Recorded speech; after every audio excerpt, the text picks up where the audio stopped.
Council 'n decision maak om 'n rekening af te skryf. Nee?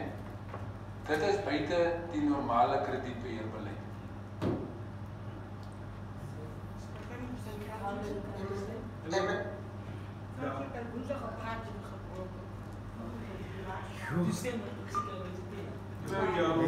Kerncontrol policy is, soos meneer Wasika sal weet, terme van Systems 96 afgestaan met die policy.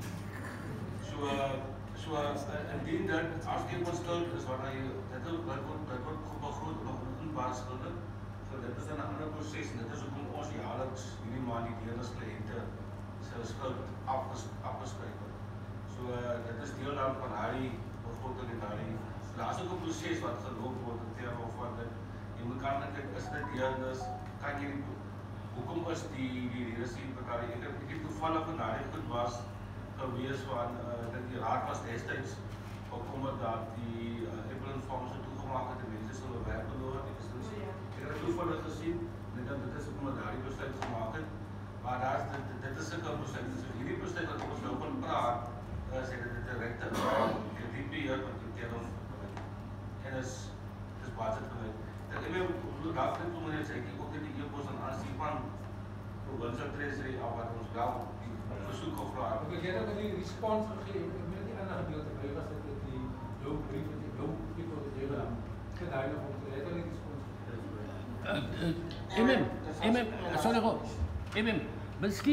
Miskien ek wil ek sou let's work towards a win-win situation. Ek dink in die motivering of die skrywe as ek reg is, ek het nog nie inderdaad, maar ek dink u het nie genoem miskien van die en ek gaan daarby staan. Die ongrondwetlikheid van die optrede as sulks. Dit is nie so vervat in die skrywe nie. Iedereen is nou vandag alles gehoor van dit. So ek bedoel gegee op dit, laat ons dit 'n wen-wen situasie maak, nie vir persone nie. Ek dink in terme van deviation, CFO, jy weet van 'n feit as jy motiveer, verskoning laat ek vir jou sê jy nou. Maar motiveer en sê dat ons as die munisipaliteit het soos James het self 'n error gemaak. En is op grond daarvan. En nou in ons jare wat ons burgemeester ook was, ek was ook 'n burgemeester. Het ons die mense se krag Desembermaande oopgemaak. En dit was 'n continuation. Dit was 'n continuation. Meneer Kotse, ek wil iemand uit die woord die huiselike buite die raad sal.